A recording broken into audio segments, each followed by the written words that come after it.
Welcome to what I believe is the 15th session of our series on the living memory of cities. The usual notice, this is an informal gathering and our session is being recorded, but it will only be broadcast later. So if you do not wish to be recorded, please do switch off your cameras and microphones.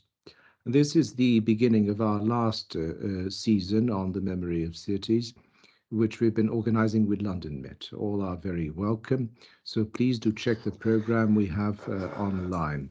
Our next session will be on 8th November with Tony Fretton.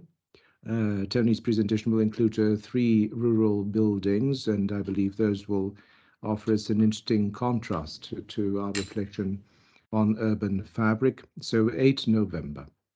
Meanwhile, I should also like to mention that there's a book that's coming out with Routledge. That's a book of essays by our late master, Dalibor Vesely. It is published under the title The Latent World of Architecture, and it is edited by Alexandra Stara and Peter Karl. So Dalibor Vesely, The Latent World of Architecture. Today we have with us Professor Mohsen Mostafavi of the Harvard Graduate School of Design. Mohsen will be talking about sharing Tokyo, Artifice and the social world. As always, the proceedings will be very simple. Eric will be chairing the session. Mohsen will be doing his keynote presentation, and this will then be followed by questions. Thank you all for joining us.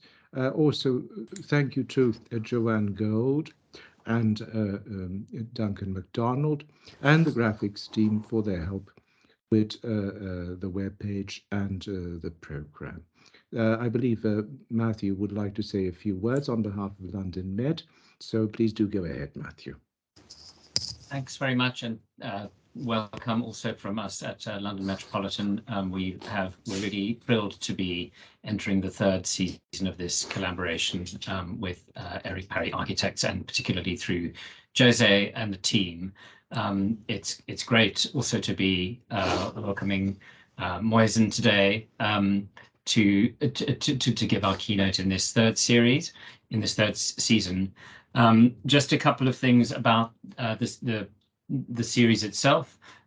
We are looking to build a follow-up symposium or conference out of this event, and we are working on it from our side, and we'll soon be talking to Eric Parry's team about our plans, and you will all be absolutely invited to get involved, and that will be an in-person event hosted at the Wash Houses at London Met on our Aldgate campus. We're also working on a publication plan, which we've been talking with José about for a while, and are making slow progress on that, but really looking forward to seeing some of the work coming out of this project in print, and we will also share that with you. And finally, for those of you who are social media savvy, do have a look at not only the full lectures on our YouTube channel. That's AAD Research, stands for the School of Art, Architecture and Design, AAD Research, and alongside it a series of YouTube clips, kind of highlights from some of the lectures, which we're going to continue to update. And finally, just to say that I'm here with a number of other colleagues from London Met, including Professor Nick Temple, representing the Centre for Urban and Built Ecologies at London Metropolitan University. Thanks very much, José. Over to you. I think it's really over to Eric. Well, just to add from our end, really how privileged we feel that Mohsen's agreed to give this talk. He needs no introduction, of course, but I would say in terms of our shared paths that occasionally link up very joyously, it started with Mohsen and Dalibor's unit for me in 1979, and a most exciting, wonderful year that really sowed the seeds for many. And fast forward to Mohsen's amazing career through a multitude of publications and heading up schools of architecture, including, of course, through some tumultuous tumultuous and incredibly exciting years as the head there, and then on to Cornell, and of course, 11 years leading as Dean the GSD at Harvard. So we're very interested to know what next. Obviously, you're continuing your teaching, but also have a history in design and architecture, of course. So Mohsen, without further ado, over to you. Eric, thank you very much. Thank you, Jose. Thanks to all the friends. Nick, actually, it's strange that I got your Renovatio Urbis book just here in front of me. It's really an honor to be here. I will try to be brief. Today, I'm looking forward to having a very short conversation and hopefully a very long discussion afterwards with regards to this latest book that is actually being printed this week in Spain, which is called Sharing Tokyo, Artifice and the Social World.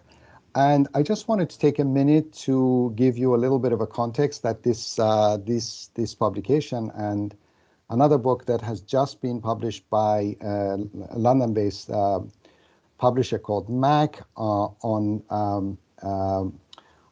the history of modern architecture in Japan, originally done by Manfredo Tafuri, which we've translated and edited and written some essays, has also just come out of this research that I've been involved with for the last couple of years at Harvard, which is really operating or happening under the rubric of Japan Story.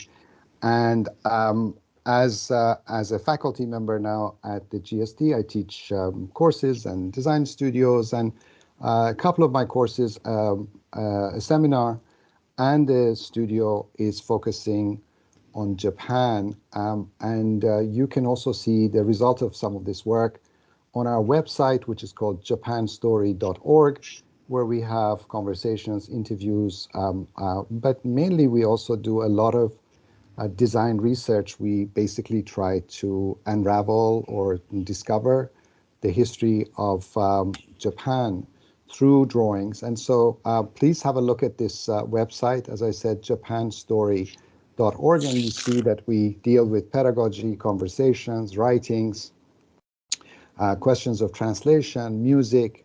We involve novelists and so on. The question of description is something that is very important for us. So the work that I'm presenting basically comes out of this research. I also have some colleagues in Japan, namely the curator Kayoko Ota, who collaborates, we collaborate together, and is also the co-author of this book that I'm going to discuss.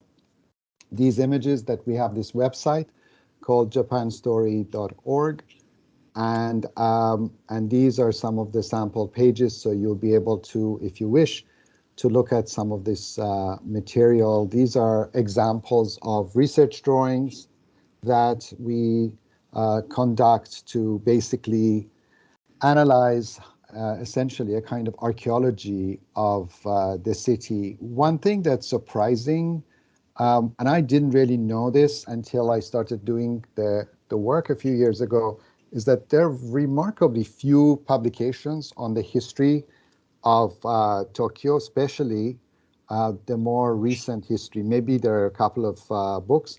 And so the idea that actually the contemporary city would get in some ways excavated through drawing seemed a useful thing to produce in terms of the understanding of the evolution of the city. And here, I hope you can see these two images of Edo and Kyoto. Jose, can you see them? Yes, okay. So what I was explaining before is that the image on the left of Tokyo until an event which is called the Meiji Restoration of 1868 was really, Tokyo was known as Edo, and it was a feudal city and essentially as a kind of castle town. And this is the area of the castle, which is the current location of the imperial palace. And because of the nature of the city as a feudal city, you had the feudal lords who were living in the upper part of the city here, around and very close to the castle. And then there is a lower part of the city called Shitamachi, which is really where the rest of the community, it's not quite the same thing as upper class and lower class. It's really the idea of the people who are involved with the feudal power and the people who are outside of that power structure, who are living in the lower part of the city. And in 1868, when there is a kind of overthrow of the feudal system, the emperor, who had been living in Kyoto until then, is brought basically to Edo, which is then renamed Tokyo. And I think what is interesting is the difference between the organization of the plan of Kyoto, which is based on historic Chinese grid structures, and the way in which the feudal city is much more connected to its topography, of the organization of the land, of the feudal lords and their estates, basically. And nevertheless, there is a kind of grid structure that falls on the topography of the rest of the city.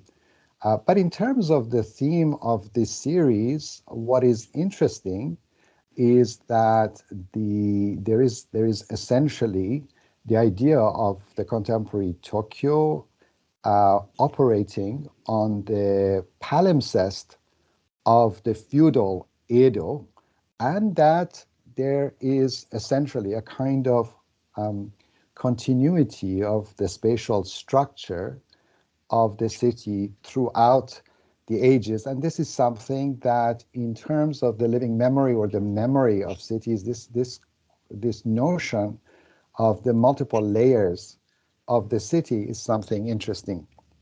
With the introduction of the Meiji period in the second part of the 19th century, there's also significant attempts towards westernization by the imperial family.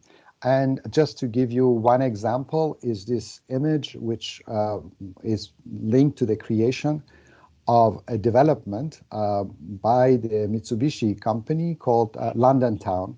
And in fact, this project was also realized by a British architect called José de Paiva. And it's quite a fascinating history to know that there were quite a number of foreign architects and nationals who were practicing in Japan at the end of the 19th century. José de Paiva became a professor and very much involved in the setting up of the Department of Architecture at the then so-called Imperial University, which is the current University of Tokyo. For our purposes, one of the kind of interesting subtext of the research in relation to Tokyo, but also more generally to Japan, is really connected to the concept of disruption and continuity, or if you like, destruction and rebuilding.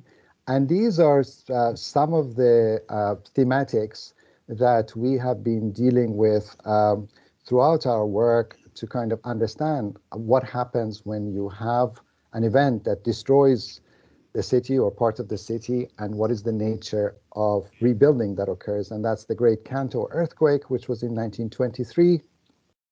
The Allies' bombing of March 1945, which really devastated the landscape of Japan, but Tokyo especially. The Olympics as a kind of disruption, the bubble economy of the 1980s, the Kobe earthquake of 1995, and the Tohoku tsunami. So here you see some examples of the type of devastation that's happening with immediate kind of rebuilding soon afterwards. And it's also astonishing how quickly the Japanese actually rebuild.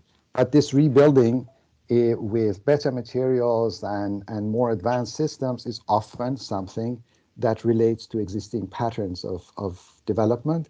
And here again, you see the scale of devastation that happened after 1945, and then quickly by the 1950s, the rebuilding. And then there are certain exceptions to some of that pattern, which is, for example, in Hiroshima, the Peace Memorial by Kenzo Tange, and you see the surrounding buildings. This was part of a much larger project that Tange was involved with, which wasn't really fully realized, but it's an interesting thing. Another one of these disruption events and continuity is the way in which the Japanese used the Olympics to try and regain some of the land that was still under the control of the Allied forces of the American Army. And essentially still, and during this period, Japan is a kind of colony, and the Olympics were an important incentive for the Japanese regaining some of the military grounds that were in the city of Tokyo in order to build, for example, the Yoyogi Stadium, but also many of these military grounds became the sites of contemporary parks. And that's a different story, maybe for another day, but these are all part of the question of disruption and continuity. They built many highways. And again, in terms of the living memory of the city, many of these highways or infrastructure happened super quickly in 1964 or just before then. And they, for example, go over rivers and canals. And for one writer, in a way,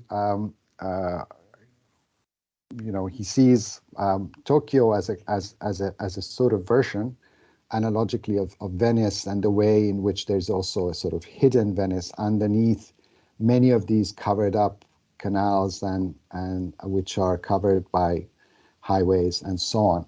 And of course, the more recent phenomena are the bubble economy and its consequent, exaggerated or exuberant pieces of architecture that comes up in the late 1980s and early 90s, and also the involvement of many Western architects who were able to build unusual structures. But again, the disruption continues with Kobe, with Tohoku, and of course, this concept of destruction is something that is very much vivid in the contemporary memory of the Japanese, because the Japanese cinema is fascinated with this topic of destruction, and there are something like 11 or 12 Godzilla movies where in each one of them somehow Godzilla destroys Tokyo. And in this one, you see one of the latest projects of Kenzo Tange, the Tokyo Metropolitan Government building in the background, which is the site of the destruction. So the concepts of destruction and continuity are very, very, very vivid, and they are part of the contemporary culture. This is the sort of, it's not the final, but it's one version of the final cover of the book, Sharing Tokyo, Artifice and the Social World. And now I would like to mention why this book, why some of these themes. We have a situation at the moment in Japan where there is what one might call a period of post-growth, where Tokyo is a city in terms of the greater metropolitan area of some 44 million people, the world's largest city if you count this greater metropolitan area. And at the same time, Japan is going through a massive kind of aging process, a slow rate of birth, a slow rate of immigration, and therefore there is a kind of phenomenon of depopulation that is happening and degrowth. And part of the challenge of the next 15, 20, 30 years is going to be, how do you deal with a society that is facing degrowth, and how can you utilize this process of degrowth, this phenomenon, and embrace it in a way that can lead to essentially a more sensitive approach towards the use of resources, while also emphasizing the values of conviviality and sharing. And therefore, we are looking at this phenomenon of sharing in response to the post-growth, but also, and I'll mention this very quickly, also in response to two types of architectural or urban development that occur in Tokyo, or that are the predominant models, namely the large-scale developments that are happening by big developers and the big railway companies, which are also essentially developers, in contrast to the evolution of the phenomenon of neighborhood. And by the way, the Japanese don't quite have a word for the neighborhood. It's more like the small town, but the concept of neighborhood is also something which is obviously very, very important. Here, these are some examples of the kinds of drawings that we have also developed, which identify nodes of development, nodes of growth. You see here Shibuya, Shinjuku, the area in the center of the city near Tokyo Station. And many of these areas also have, in terms of their sub-local development, areas that are under the control and ownership of essentially three development companies. Three large-scale developers are in charge of vast amounts of contemporary development. And they are a company called Mori Corporation, a company called Mitsui Fudosan, and one called Mitsubishi, as well as the railway companies. So this is really some of the material related to degrowth and to the emptying of houses, which of course happens more vividly and clearly at the beginning outside of metropolitan areas like Tokyo, which are more immune to this idea of the empty houses. But nevertheless, you see that on average, something like 12% of houses are unoccupied. So in that kind of context of what I was mentioning of degrowth, how do we utilize the phenomenon of sharing to bring together an alternative to this notion of big development and that of neighborhood? One tangential reference is a neighborhood in Tokyo called Yanesen.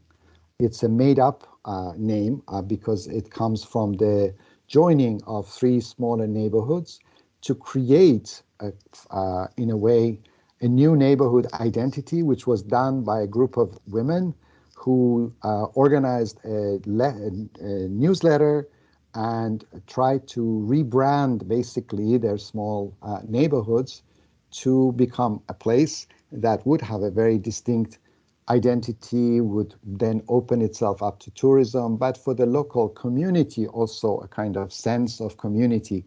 So this magazine that they produce was a very important way to provide a sense of belonging, but a sense of identity for the neighborhood. So in that kind of context, there are a variety of different approaches that are happening both on the large scale and the smaller scale. One of the things that is very clear is the way in which there is a kind of increasing number of these POPs, or the privately owned public spaces, and the way in which there's a kind of clustering of smaller scale buildings to try and create larger scale projects. This is a corner of a park that belongs to the project of Mitsui Fudosan called Tokyo Midtown. But this contrast between the sort of the large-scale elements of the city and the smaller scale neighborhood raises the question of whether there might be certain alternative strategies to these and what could be that strategy. So in the book, we try to address this by dealing with the concept of post-growth, by presenting the case for large-scale enclaves, by discussing the role of neighborhoods, and then the main part, the latter part of the book, deals with the role of architecture as urbanism, and really both a little bit of our own work in response to the kind of the negotiation between the large scale and the neighborhood, but also the work of other contemporary architects. Again, as a side note, it's worth mentioning that many of our sort of well-known architects that we would know, like Atelier Bawa, like Tokyoites, these people are really mainly now trying to work outside of the city, and they work in rural areas. And that's also another thing, which is an interesting thing to discuss. Why? How is that possible? And so on. So the material that we have worked on includes also investigations of the rate of, for example, single people living alone, the increase in the number of POPs, and as well as understanding the evolution of the city, of the urban area since basically the Second World War. And it's amazing how quickly also Japan has developed in some ways since the 1950s, and the kind of scale of transformation that it has gone through.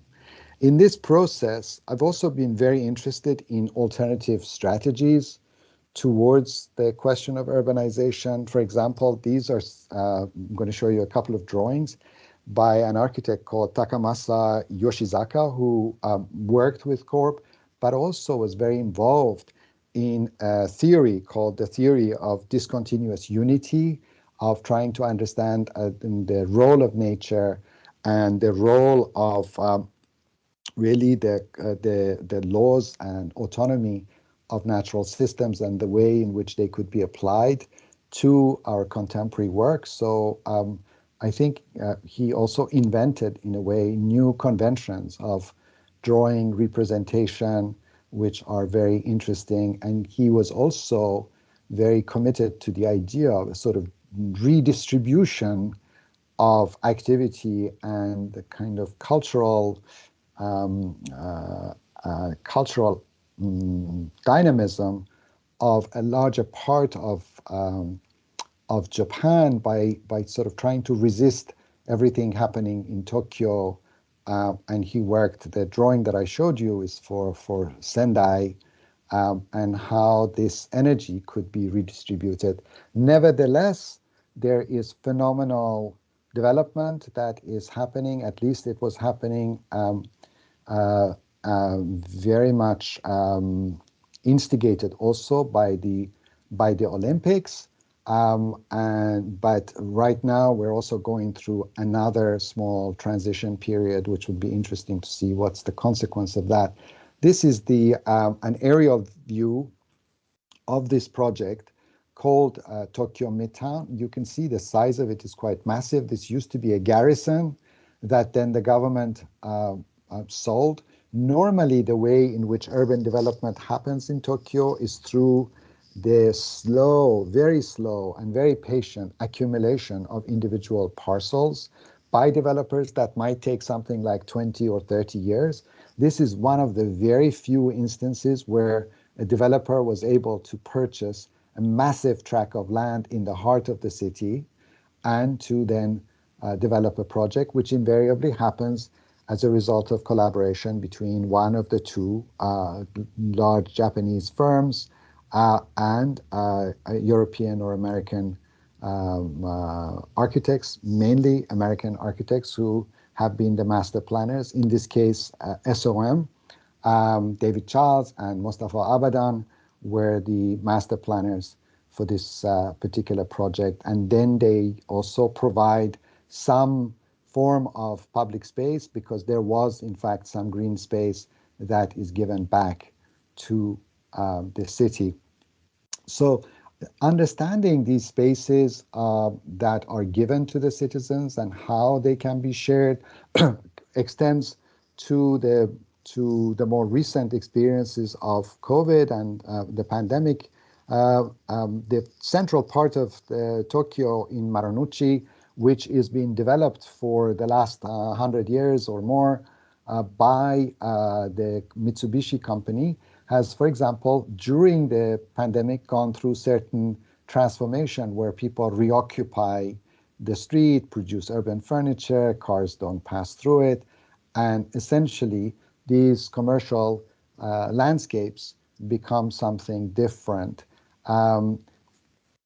In contrast, when we look at the neighborhood, we also see that the history of, for example, here is a women's bath and the social structure that went with these types of institutions, as well as tracing the history of the transformation of the city since the Second World War. In our studies of the neighborhood, for example, in one of the articles, there's the documentation of this so-called Snake Street, which is built along the old kind of canals and rivers, and the connection between sort of the existing morphology of the city and the way that it becomes reoccupied is a kind of fascinating story of the transformation of neighborhoods.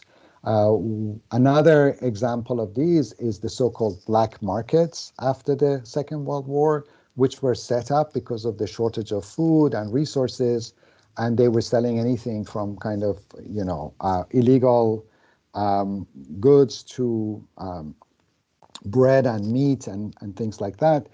But again, in connection with the theme of the living memory of cities, what is important is that the pattern of the development of the city after the war, for example, in many instances follows the pattern of these black markets. And some of these areas, with our investigations with our collaborators, also show that these still remain some of the more intensely used areas of this city. So unlike many other places where there is a master plan and there is something which is a sort of top-down model, I think an important part of the history of Tokyo is really its relationship to its former archaeology, if you like, to what exists, and the way in which what exists becomes the basis for future development. An important aspect of this discussion is the status of public space, and, or if you like, the lack of what we maybe in Europe or in America refer to as public space. In Tokyo, there are really no formal squares or plazas in the sense that you would have them in Italy or in Spain, but there are different spaces for the manifestation of public action and public activity, mainly the street, but also, for example, the lower level of Shinjuku Station here, it became a very, very important space of demonstration, of performance, and things of that sort. So we are also interested, in a way, in understanding the sort of the dynamics of public space and learning from that history and how one might produce new forms of public space, as well as even smaller scale nuances of documentation. This is a little bit of a sort of urban ethnography where we, for example, show in some of the drawings spaces for storage of materials in neighborhoods, and people who have small shops that are selling timber or other goods, and how they use the side of certain buildings as public storage space within the context of the neighborhood. And these small types of development, which are counter in some ways to the large-scale developments, are also happening sometimes through the work of the railway companies, who often are doing very large-scale developments. But one type of development that is happening, which is interesting, is this concept of the bonus track, where the land, when the railway lines are embedded into the ground, they're sunk, and then the area on top becomes a very narrow sliver of land built on top of the railway line that produces new types of this kind of, this is the sort of example of a bonus track development. And these are some images of these new developments that are done by the railway companies, and how they try to create new forms of social space, or dealing with the boundary line between the inside and the outside. And in Tokyo, there is a very interesting phenomenon of how the shops, for example, extend their space outside of the border of the shop. So we have also been looking at this question of the relationship between inside and outside, the question of the public versus the private aspect of some of these developments. And one interesting development done by one of the railway companies is this project called Shibuya Stream that you see one of our drawings, for example, where we try to analyze the public character of the space that's embedded inside a large-scale private development. And in this Shibuya Stream done by a Japanese firm called Silicon, they are trying to also recover the space of the canals to create new forms of activity, public walkways and things like that, adjacent to the canals. So these drawings are also analyzing, in a way, the nature of public. Other sort of attempts by contemporary architects include things like trying to revitalize old social housing or old housing. These are called danchi in Japanese. And in this project, for example, the public gardens or the public space in front of the danchi is something that is being worked on. Other projects that are very interesting is the work of a woman, Japanese architect called Erika Nakagawa, who often works on very, very tiny sites, but very buildings of deep kind of public character, but in very small context. Other examples of this kind of transformation of the public sphere in the neighborhood are the ways in which smaller structures, restaurants, cafes, bathhouses are happening, that are making themselves also, the structure of it, the design of it is different in terms of how it opens up to the public. This is the work of an architect called Joe Nakasaka, and you see another version of that here. This is a bathhouse that also has a bar, and all of these are very, very small scale, but they're really projects of public character that are transforming the neighborhood.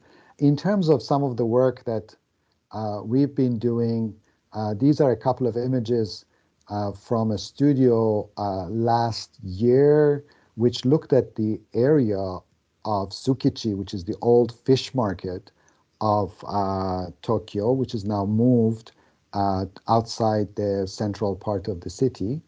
And projects that are really exploring the concept of sectional urbanism, or utilizing smaller scale structures to create forms of urban development that are in contrast to the work of the large scale developers. More recently, We have been working in the old garment district, and these are some images of a model that is showing the utilization of multiple programs. Instead of like one building, we proposed with 12 students in the studio 36 projects, and the idea is that the intensity and the number of projects utilizes air rights, the spaces in between buildings, the coupling of buildings, to produce alternative strategies of urban design compared to the work of large-scale developers. And these are examples of the investigation also of areas that have been, for example, Shinjuku was more like a government area, wasn't developed by a single developer. It involves many projects, but the Tokyo Metropolitan project of Kenzo Tange is on the right, and how this area to the west of the city became urbanized. And we've done many, many drawings of the evolution of this. Here you see the analysis at the bottom, before, the top after, of how the Mori Corporation, Mitsui Fudosan, Mitsubishi, the Shinjuku area, but also one of the railway companies, Tohoku, produce new forms of development. If you look at this one, you see that there were hundreds, literally, of parcels that were bought by Mori in order to turn it into a single development. And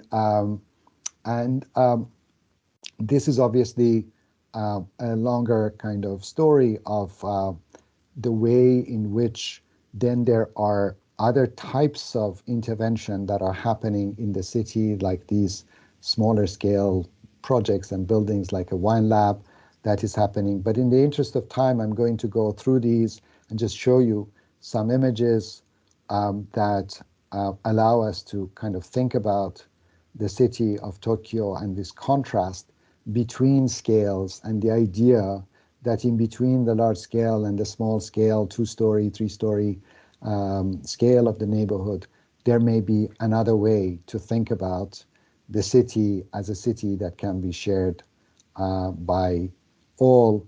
Obviously, an aspect of this also connects to this discussion that I had with a friend of mine, the writer and professor of English here, Homi Baba, on the relationship between public space and the public sphere, and how these kinds of issues also affect our thinking as designers and planners when we consider the future of the city.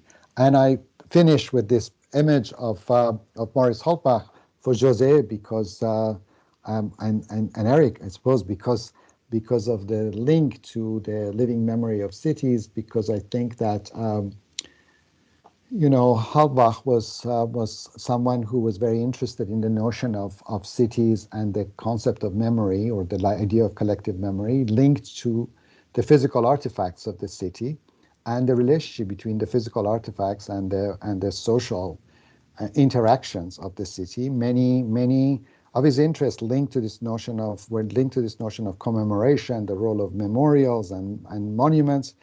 I think in our case, we're really thinking about the concept of community, of smaller scale affiliations, the way in which group formations also help to continue certain forms of interaction, certain forms of urban life in a way that is often denied to those who live in these larger urban enclaves, but also because of the increasing inequities that are happening as a result of the kind of continuing process of neoliberalization, and the way in which the neoliberal economy is really putting the emphasis so much on sort of big developments. So we feel that probably there needs to be a shift in scale in order to allow a greater sense of sharing, a greater sense of conviviality, and a greater sense of equity, in a way, for the contemporary city. So this is a very quick, rushed, and over the time presentation of some of the research on sharing Tokyo, which I hope you will be interested in the book when it's out in the next, hopefully in the next 4 or 5 weeks. Thank you. Thank you very much indeed. That's wonderful, Mohsen. So I think just to a round of virtual applause for, thank you so much. for Thank that. And yeah, let's see where we go with the questions. I can see that there we go.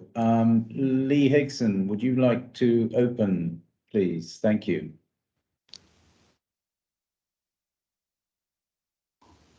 Apologies, Eric. I was trying to applaud, actually, not Okay, virtually. good. We're getting ahead of ourselves. That's Apologies. Great. So anyone else in the first instance? But it's so Matthew. Yes, thank you. Please. Hi. Yes, I'm happy to get the ball rolling. And may I suggest, I don't know if Jose agrees, but what we could do is take the slides down, and then in the recording, Sure. the faces will be present.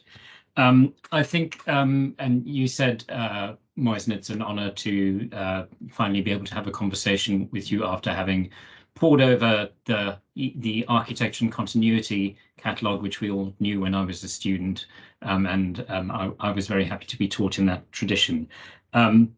It's easy to get a sense, a kind of superficial sense from your presentation, that there's a kind of overview that you're giving of this project in terms of what really is happening in Tokyo, and this tension or reciprocity as between these super developments and the neighborhood scale, and what that means, all within this wider context of the conditions of degrowth. And of course, we in London, we're very used to, in our metropolis, having this characterization of our city as a collection of villages or small towns, and that sense that sometimes there are gaps in the structure of the city that don't work.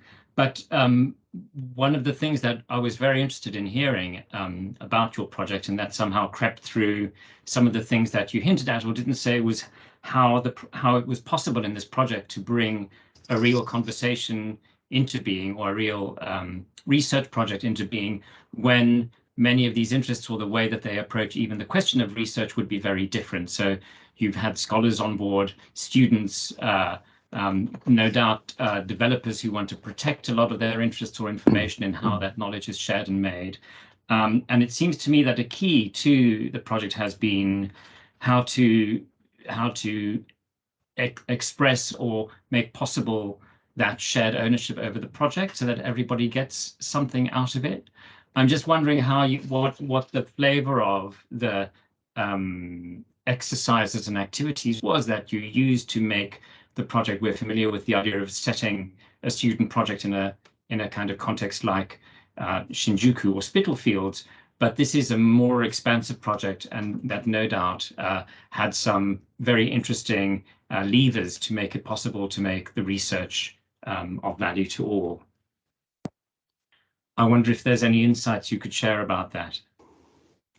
So, well, I mean, I don't know. I am, you know, I've been working indirectly on things connected to Japan for a long time. And one of the things that I did do a few years ago was to set up a program called Studio Abroad.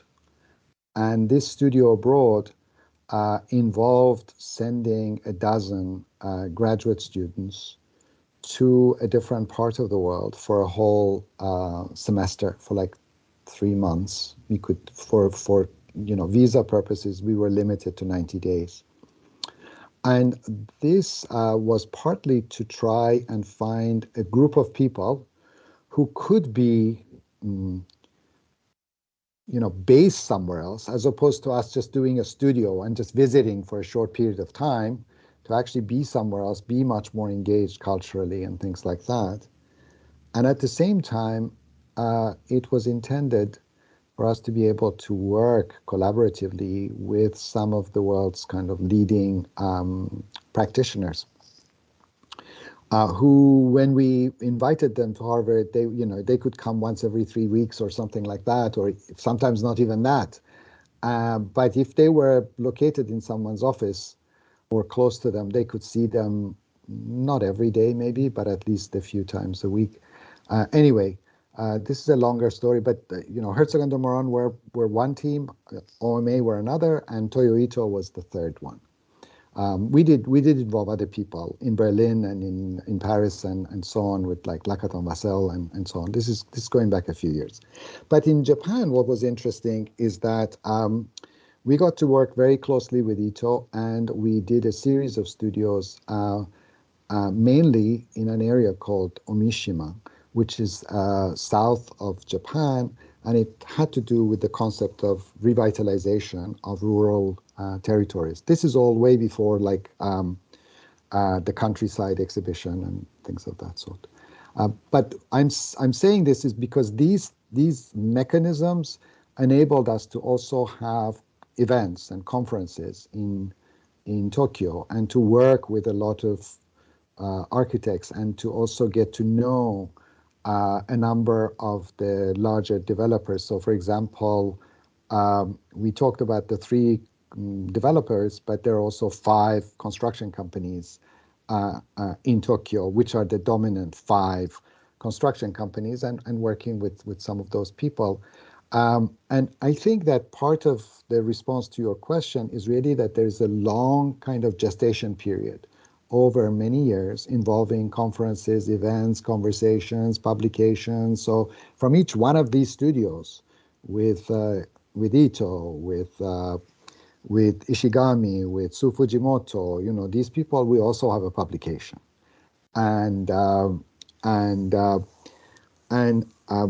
then when I stepped down, it was actually, I managed to, as part of what we do, to also set up a funded research project with one of the construction companies, which is supporting this research. And that has also enabled us to go and meet with local university professors, to have events, which are small-scale events. And then, of course, the COVID happened. And we've been doing everything on Zoom, which has been not so easy. But we've been keeping our communication going with people by Zoom, and through doing these publications. Apart from this publication and the Tafuri book that I mentioned, every year we do 2 reports, and those have also been distributed and have been used as a basis for the conversation. I think the website, especially because of the pandemic, has helped us to disseminate the role of our research, as has the translation of some of the material. We are going to go to Japan for the first time with the students in February of 2023, and we will be doing some public events then, as part of sort of the dissemination of ideas. But there isn't really a kind of quick, I'm sorry for the very long-winded answer. It's just like a multi-year, multi-layered, many people, and then through connections, friendship, and communication, like keeping the material going and understanding what they do and engaging them and so on and so forth. But it's been really a wonderful experience. But it isn't a kind of one thing. It's multi-layered. Yeah. Yeah, not to be trite, but it is. It's the fact that there's, the relationships there are built over a lot of time, and with a deep sort of resonance of trust, I think. But it would be good, Nicholas. Would you take the floor, please, for the question? Yeah, I really enjoyed your lecture. I thought it was really thought-provoking, but it kind of raised a couple of questions for me when you talk about post-growth in the context of privately owned public space, it kind of reminded me of Bruno Latour's, just before he died, gave a quite memorable interview in which he talked about the kind of narrow economic models which we've been using for years and years in terms of how we deal with economic growth. The only thing is to grow, against the background what he described as this question of political ecology, in order to deal with the crisis of the future, or the now and the future. And I guess one thing that really interests me here is how we look at this in the context of living memory of cities. If you like, the life of buildings. And when we think about a post-growth model, the thing that seems to me to be important is this question of consolidation of what we've already got, and how we adapt what we have, sometimes innovatively. I just want to ask you about this idea of adaptability. There's the kind of slowing down, if you like, of pace of cities to allow this notion of memory to kind of thrive, if you like, within the context of the physicality of cities, and the visibility of making within cities. And are there kinds of, because I always think of Tokyo as a place where buildings effectively terminal, they have a short life and they disappear and new buildings are constructed, that may be a completely false impression of Tokyo. But what is happening, or what is being projected in the future in this post-growth model in terms of how buildings themselves remain, they're simply adapted and altered over time? Right. I think yeah, those are some very interesting observations. And again, like Matthew's question, it's like there are different ways to answer this. There is a perception that the Japanese don't care about their history and that they demolish buildings very frequently, which they do. I think there is a sort of corporate model of not thinking about the physical aspect of the building so much, and then if financially it makes sense, there is going to be a new building. A tangential comment related to your question is that in Japan there is a lot of culturally, in business, there's a lot of value given to newness and to the value of the new.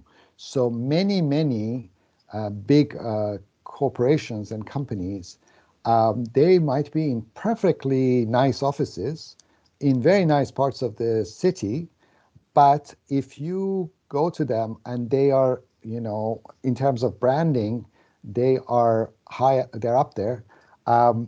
They like the idea of moving into a new development. So that has brand value, and that means something in Japan. And I suspect there's a little bit of that in the UK or in New York or places like that, but not to the same degree. So, for example, people like Mitsui Fudo-san, in order to understand the possibility of the type of development that I showed you, they work with a company called Dentsu, which is a sort of branding and advertising company, their own internal people, to try and develop their brief, which is maybe a little bit more complicated than sometimes when these things happen outside of Japan, to try and decide, how they can provide the sort of mix and the ambience and the atmosphere of the place that would be appealing. So on the one hand, you have this fascination with newness. And then you have also, the history of sort of the taking down and reconstruction of historic monuments like the temples, the Issei Temple and things like that every 20 years or something. But those things are really more to do with cultural heritage, the attitude towards nature, the concept of rebuilding, things like that. They're not really to do with demolition. So they really are, I think for me, they're very different than what the developers do. And they represent a different kind of mindset and psyche. Then there is the role of what you're saying, which is if we are a society of degrowth. There's a French social scientist called Serge Latouche who has this concept of décroissance, of degrowth. If we have this concept of degrowth, and then we should valorize, value, appreciate what we have, then part of it is not just returning to the concept of age value, but to return to the idea of the transformation of what we have, which is why there's also more emphasis on modification, adaptive reuse, and things like that. So obviously I was rushing, but some of the work, like this bathhouse or the cafe of Joe Nagasaka, are very much like what you are sort of suggesting a little bit, which is keeping what you have but upgrading what you have, which is not quite the same thing as the kind of the historical memory, but really building a new form or new sense of community through the revitalization of certain areas and not letting them die. So for me, the work that this group of women, one of them is Mrs. Mori, did was essentially to try through their publication, through their magazine, to establish in a way a kind of explicit history of these neighborhoods, and they didn't do anything with the buildings. It's basically that the newspaper constructs a map. It's a little bit like the Situationist plan of Paris, and they were creating a variety of semi-situationist plans of their neighborhood, which was rebranded as Janesen, to create this sense of cohesion, this sense of community and belonging. I think what we try to do is to in some ways think urbanistically, and to think at an urban level where they're part of the mechanism of our research is a critique of urban design to some degree. I mean, some of the publications that I've done, like ecological urbanism or others, they are trying to in some ways say we need maybe to rethink the model of the model of urban design, which is basically that of urban scenography, pretty much, that we have, where we assume or we kind of imagine pre-existing buildings as a part of a way of sort of imagining a scenography, which then becomes the real thing in some ways. And so by thinking about air rights, different types of programs, densification of neighborhoods and things like that, it's also a way to rethink the project of urban design. So because I work with the construction companies, part of our role essentially is also to collaborate with them and to sort of see how we can set up conversations that they would be interested in, that will have some impact in terms of what they do. And I don't kind of like shy away from talking to them or think that they are evil or something like this. There's some amazing construction companies in Japan, and some of the people who run them, I mean, they are also interested in alternative strategies, or at least they're not against like listening to these things. So I've made presentations to the 40 leaders of one of the construction companies about some of the research. And I'm not saying that they are going to do any of these things, but some of these construction companies have the capacity themselves as developers to actually realize certain projects or to invest in a kind of different approach.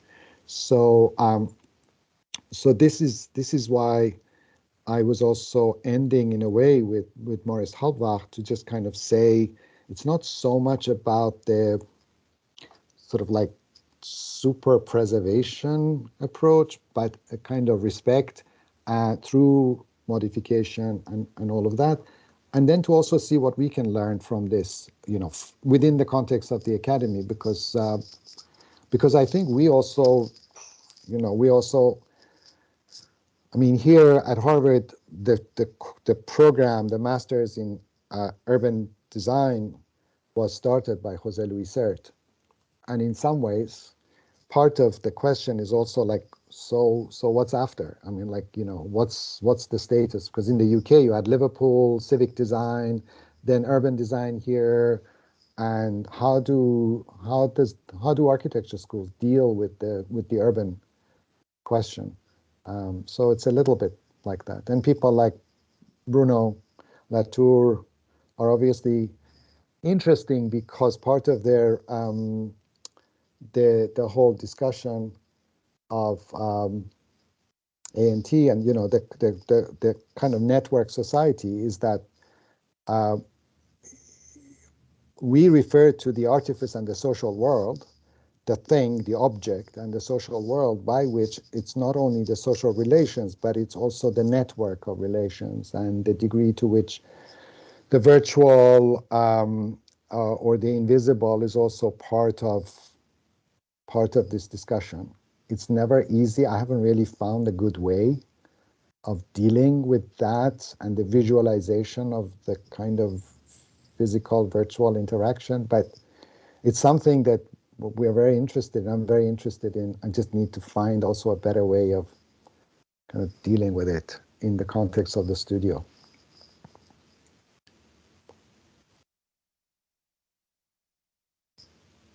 Dagmar, hi, how are you? You're on mute. Yes. Hi. Thank you for the talk. Good to see you. Good to see you. The idea, the problem of the privately owned public space is an interesting one, becoming much more common here as well. In many of the Canadian cities, in the Canadian cities that I'm acquainted with, in these huge areas of the suburbs, the closest thing there often is to a public realm is the local shopping center. And there are, obvious problems associated with this. It's always linked to consumption, and there are limits as to how they can be used and who can use them and so forth.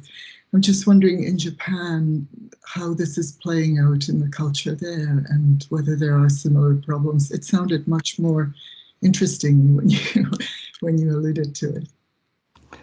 Well, yeah, I mean, if you spend any time in Japan, I mean, I haven't lived there for very long periods of time, but in Tokyo, I think one of the things that is very noticeable and clear is the vibrancy, is the dynamism, is the active component of the city. So when you have a city of, metropolitan area of 45 million people, and somewhere in the book we kind of have the figure, I think it's like 220 million trips into the city a week. You're dealing with a kind of animal that is incredibly active. At the same time, unlike many cities, Tokyo and some other cities are characterized by these nodes of large-scale development. But most of the city, which is basically a kind of post-World War II city, is organized according to primary streets, which have taller buildings, and inside the block, which are all small buildings, 2 stories, and alleyways, and very intimate. And one of the reasons, and this goes back a little bit to Nicholas's point, one of the reasons for that is that the planning regulations allow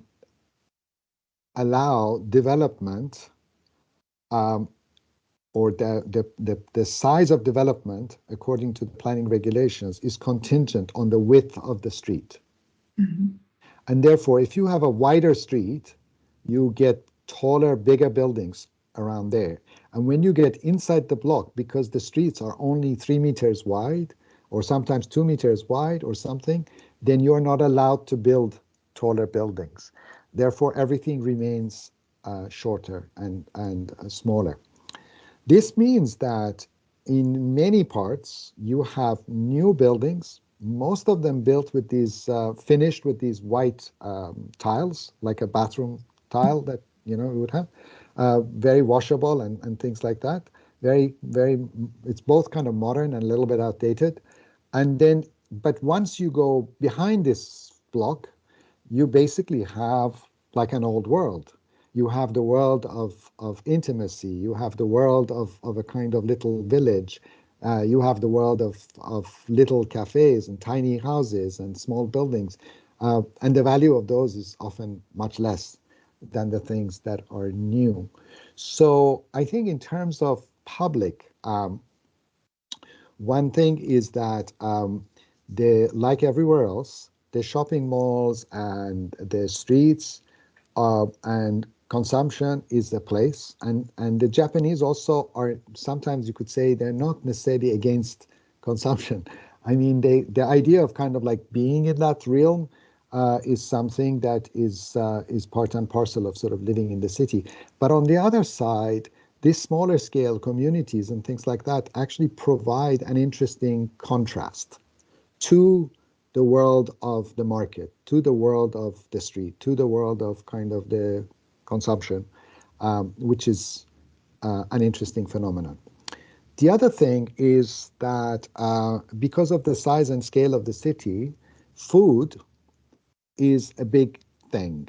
And like Canada, I mean, and this is why I mentioned also the sectional city or sectional urbanism, the idea that you are sort of also working with the section and that the ground level or the datum level is in a state of suspension is an interesting thing, because there are so many of these developments, the larger scale developments that have happened, like Roppongi Hills, like the Tokyo Midtown, where a big chunk of the development is below ground. And what is below ground is invariably 3 or 4 floors of food. I mean, not one floor, but 3 or 4 floors of food.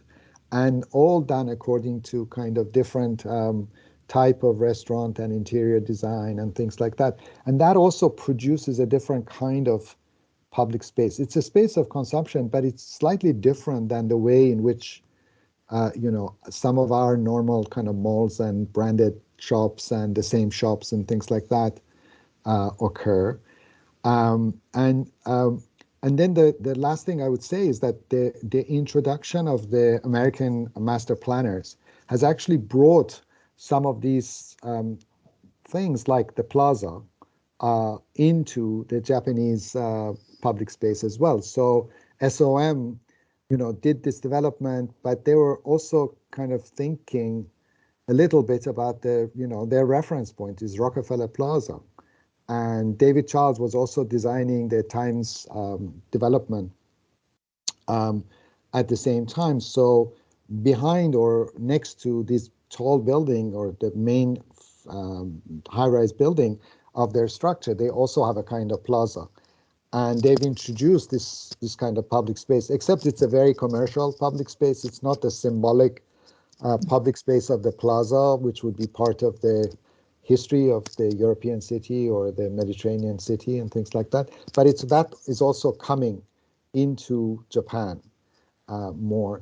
So it's not like there is no public space, but also the experience and the phenomenon and the feel of the public space is different than some of the things, some of the ways in which we experience public space. That's why I was also interested to have this conversation with Homi, because he and I have been talking about teaching a class together on the role of sort of public space and public sphere, and I think it's something that isn't really. I mean, my co-editor was sort of like saying, maybe this is not so much to do with sharing Tokyo, but I think it's an important part of like thinking about the city in terms of the discussion of public space, or from public space to public sphere, to kind of consider this aspect of sharing through a sort of revisiting the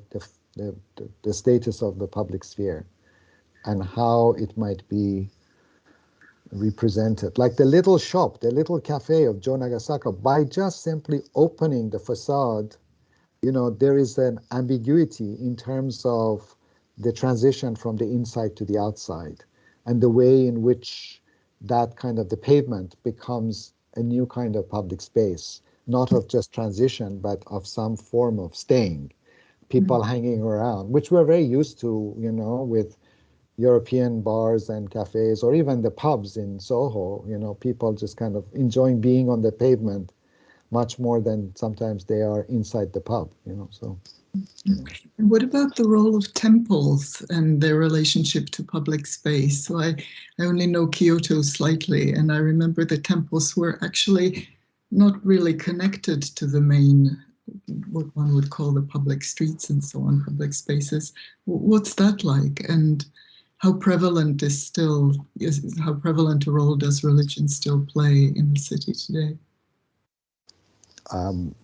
Well, I don't know if I can answer the question properly, but I think that a few things. One is that many of these temples shifted from being a private space to becoming a public space, and to becoming essentially a kind of public park, because the temples also have the temple grounds and they have a green space.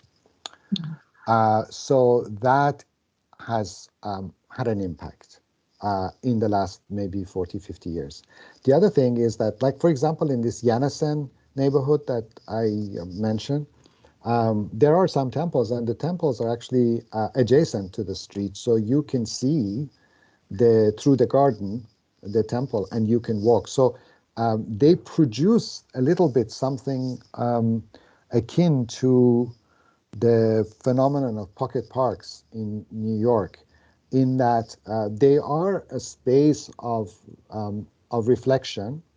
They're not public space in the sense of noise and being completely open, but they're open to people. So once you go through the gate, there is a threshold, and there is a certain shift in terms of behavior, of knowing that you are in the temple grounds. At least that's what I feel when I go in those sorts of spaces. And I think that they're used by people, and people kind of visit them.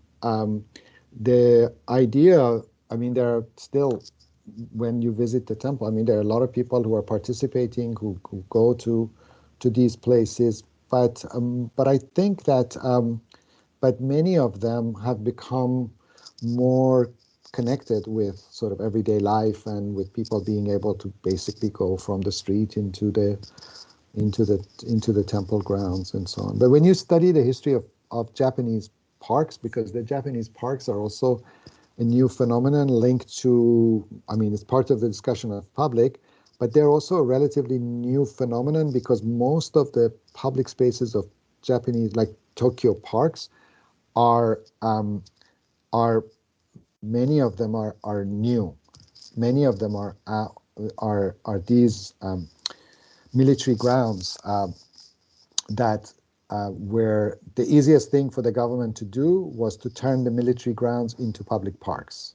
So greenery became a very fast way of responding. In fact, this Tokyo Midtown is one of the very, very few where the old military garrison sites have been turned into more development. And of course, they still force them to keep a little component of it as the park, which is the public park. But when you study this history of the parks, one big thing is really the military, which was the Japanese military. They gave their grounds to the American military, and then the American military give it back to the Japanese, who turn it into a park in a lot of instances.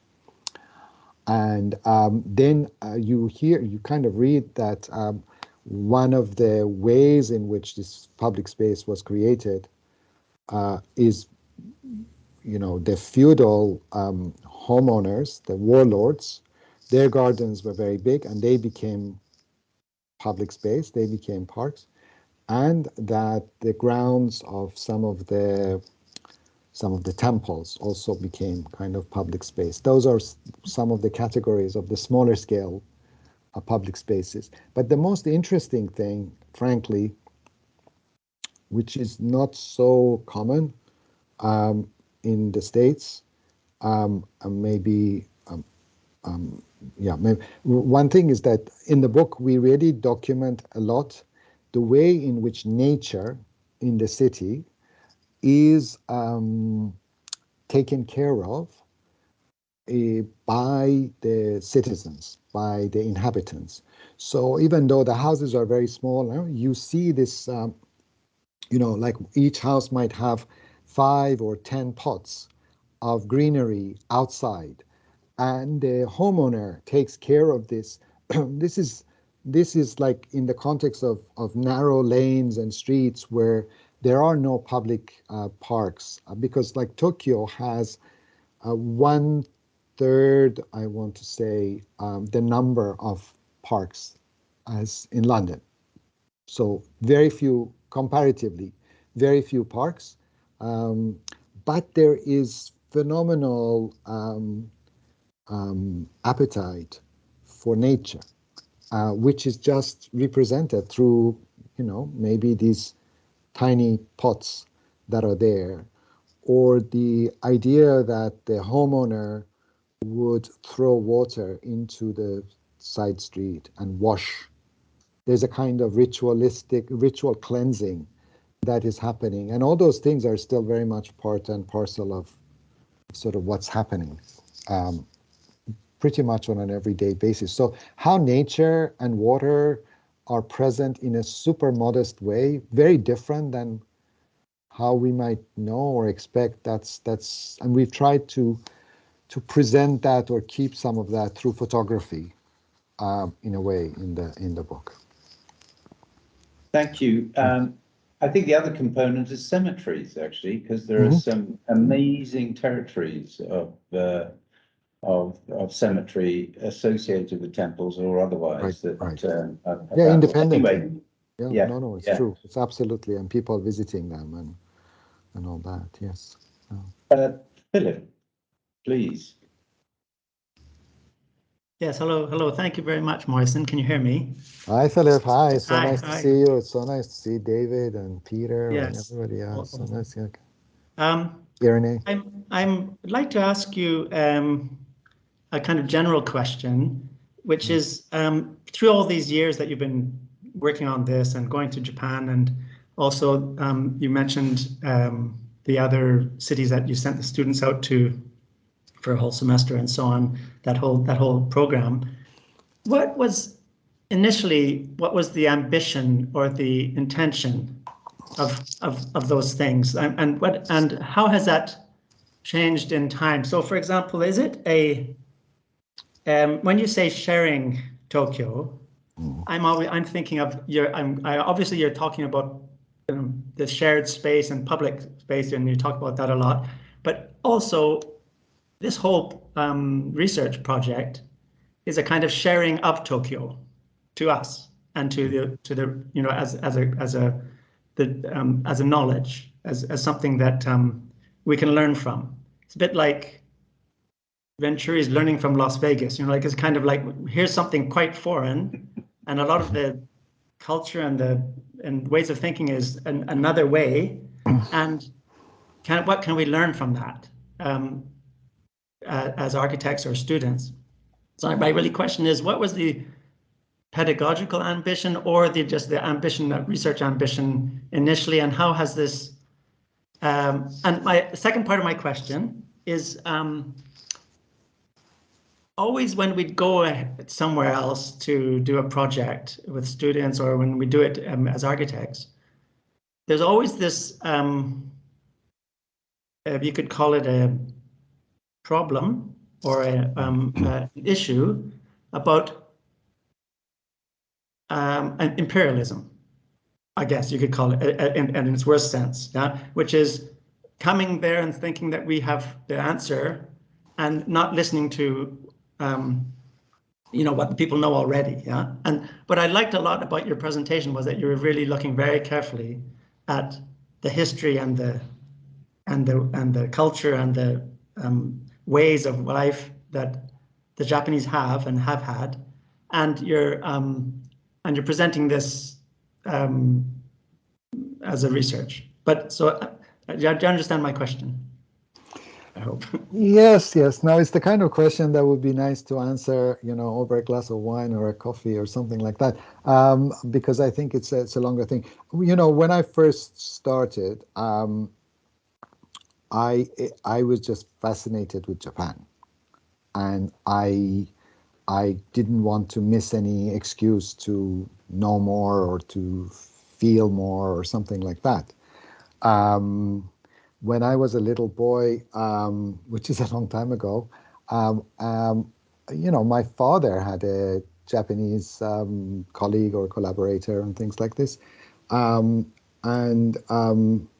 just because there's like a photo with this person. I mean, I just have always had a fond relationship with Japan and admiration and the food and culture and things like that.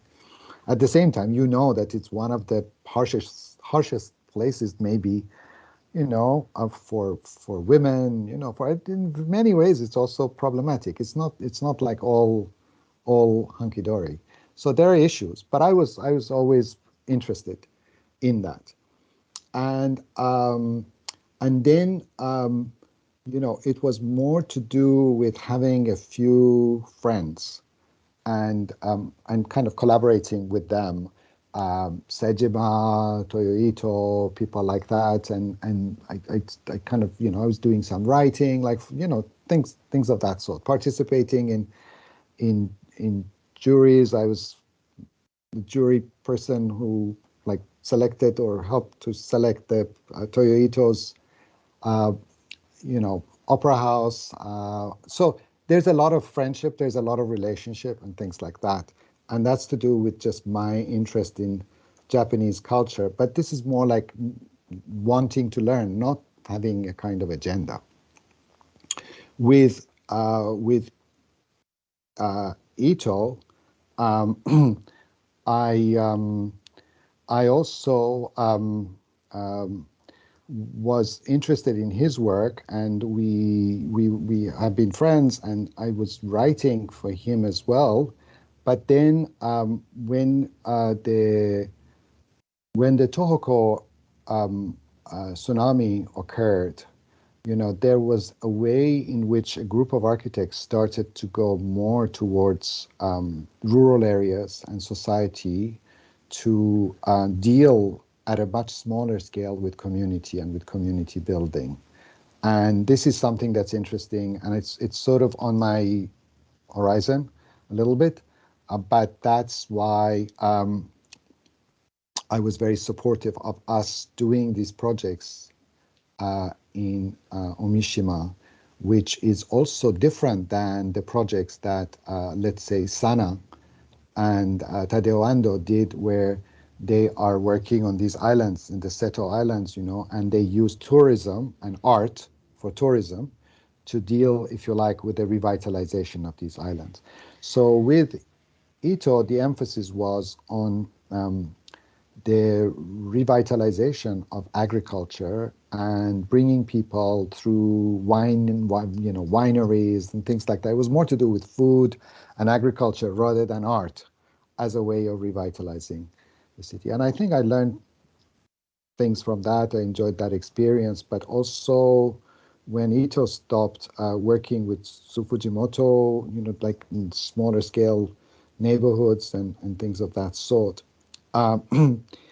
It's only the last 3 years, really, that I've worked on this myself, and having to think about what kind of project I would do. And unlike Ito and Atelier Bawa and people like that, who I really think very highly of and admire, I wanted to be working in the city. And because they also, in some ways, realized that the city was not allowing them to do some things. but I wanted to kind of stick with that. And hence, also we're working with maybe a younger generation of people who are doing that. Parallel to this, this is like personal and travel and just getting to, parallel to this, I was very interested in the history of the metabolists and what was happening there. And the son of Kenzo Tange is an architect, and I know him, but also Ito used to work with this architect called Kikotake, so who's passed away. But I started doing a series of publications and exhibitions at the GSD. I couldn't really do these things so much myself, but we did exhibitions and publications. First one on Kenzo Tange, and then on Kikotake, who in some ways is one of the most interesting members of the metabolist group. And then the last one on Shinohara, and working with colleagues like Senkwan and Ken Tadashi Oshima to produce these books, which is the other side of the story, a kind of academic interest in the history of these architects. And through, then Mrs. Tange, anyway, the Tange family gave Harvard the Kenzo Tange archive, which was also another big research thing, and documentation and then trying to sort of deal with the preservation of this material and so on. So I just became a little bit, I was doing my job, but my kind of side interest was with these projects of the metabolist Tange, Kikotake, and I spent a lot of time, not a lot, but I spent some time with Kikotake before he died. And he was we were trying to bring him here, but it didn't happen. He passed away. But we had a very big exhibition of his work, and then this book and things of that sort. So I think it's a kind of layers of things. So when I stepped down as dean, there were different research projects and things that I had fundraised for, because we do this kind of what I'm doing. I started to fundraise for faculty to do research through travel, and exactly like what you're saying, the opposite of imperialism, well, like going there and spending time and eating the food and being with the people and learning from them, not having, that's why I said, not having the urban design strategy that you're going to export to them, but you're going to sort of find out what you could do, that then we kind of decided that maybe I would take on this project. I still have another project which is to do with the future of the American city, but there are other faculty who are doing that, and that's on Miami. So I have a research project based on Miami as an example of an American city, but this is like to do with the transition from being an administrator to being a regular faculty member, which has been really super enjoyable. I don't want to do any more administration. Thank you. Yes, thank you. I think actually, that drew out some really interesting strands, Mohsen. That was so fascinating. I mean, I think from a personal point of view, I just remember being intoxicated actually by a set of lectures at the AA by Gunter Nietzsche, called Rituals of Renewal. Yeah. Focused around Japan, of course, all those years ago. And then, I have to say that, from a personal point of view, having the opportunity to teach at the Tokyo Institute of Technology in the mid-90s and was incredibly interesting. And it goes on. I just felt very, very fascinated by your description of the sort of scales of making. And I think that actually, much of that underground world you talk about is part of a connection to infrastructure, as you said. And I think there will be a very interesting next kind of wave, which will be taking those extraordinary infrastructure projects that came along with the Olympics, and seeing what might become of those in the future.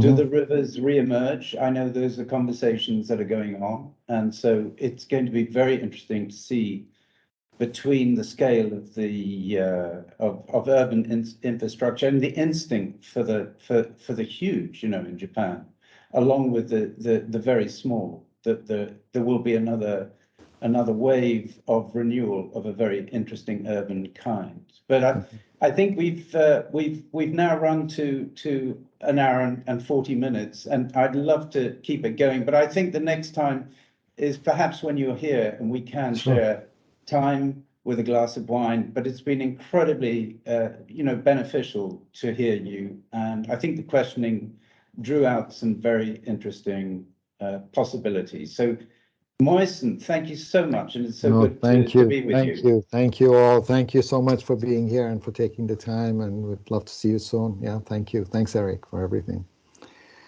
Thank you all. Thank you. Thanks, Jose.